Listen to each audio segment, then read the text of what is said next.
really definitely focused on my education and, rebuilding my life. I actually have to start over with everything. So it's really hard, but, I can't complain. I'm out. You know what I'm saying? And a lot of people in prison don't have that opportunity. So I'm going to utilize everything that I have to its fullest and greatest ability.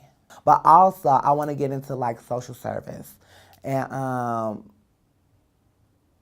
gender studies and things that can kind of educate me on these issues in our society that can make my activism work more like groundbreaking, hard hitting. You know what I'm saying? Like, I want to educate myself more from what I did in prison. I want to educate myself more about these issues in our society and how can I, as an African American trans woman, attack these issues and who's going to join me. I felt like as a trans woman, to say you got your GED, to say you're in college, and to say you have an apartment is like a big accomplishment. It's really, really frustrating for me when I just want to do regular everyday things like grocery shop or go to the park, and every second, there's either someone harassing me or being disrespectful, or I'm getting pulled over by the cops, and I think once people kind of understand those things, the discrimination and injustice that we face every day, not just, in the criminal justice system, but literally every day in this society, I think people can kind of understand that, to kind of back off a little. You know what I'm saying? Like, let us live, let us explore, let us, be able to live within our bodies and be comfortable and not have to deal with, trans misogyny and discrimination and hypersexualization of our bodies every day. You know what I'm saying? Like, I'm a woman before I'm anything. And, respect that. You know what I'm saying? Like, don't just assume things because you see this body, because I'm more than just my body. I'm a worker. I'm an activist. You know what I'm saying? I'm a student. I'm a friend. I'm a sister. I'm a daughter. I'm a granddaughter. You know what I'm saying? Like, once people kind of attach those things back to me, then they can understand why it's so hard and, why I struggle and why we struggle. There aren't any places that are willing to employ trans women unless you're passable or, it's hard for trans women to go to school if they didn't complete it. You know what I'm saying? And like the fear of being in society that kind of, give trans women the lack of education and kind of prevents us from growing in society. And so again, once people kind of attach our humanity back to us and let us live and let us, figure out what's best for us and not so much people, telling us what or where we need to be, then we can grow. You know what I'm saying? As women, as trans women. And I mean, that's the most important part of it all. Yeah. I wish Pride was more focused on just that the Stonewall movement was led by trans women, and that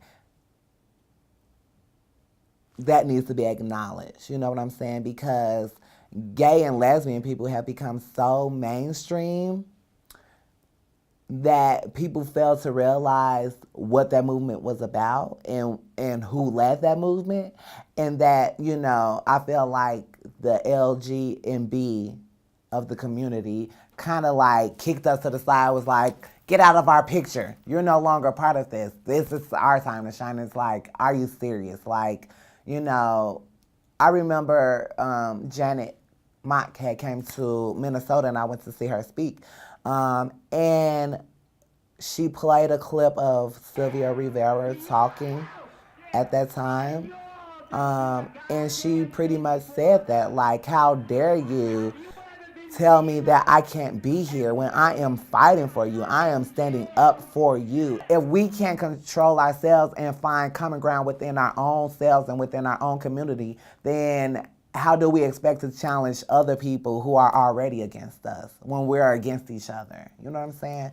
So I wish Pride was more focused on, the liberation of all of us, not just gays and lesbians, but of all of us, and knowing that history and knowing that these people, mostly trans and drag queens, who stood in front of that wall, who fought those battles, who got arrested and all of that, and people don't want to acknowledge that because it's like,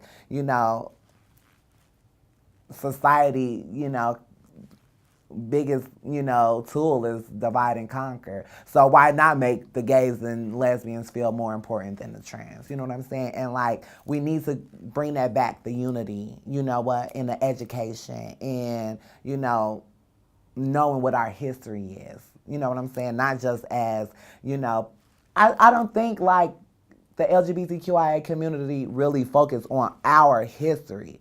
We probably focus on the history of our race or the history of our culture or religion, but we never really focus on the history of our sexuality or our identities and where that blossoms from. You know what I'm saying? So that's what I wish Pride was more about, focusing on those issues and focusing on the past and celebrating that and acknowledging that and trying to figure out how to unify the LGBTQIA community.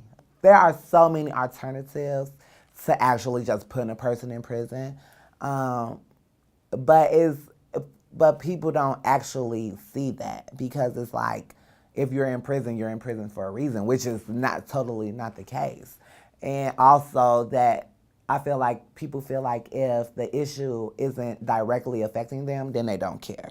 And so when people kind of put aside their pride and their ignorance and educate themselves about the prison industrial complex, and again, those things that I say are invested within the prison industrial complex, then we can kind of figure out how to find alternatives to incarceration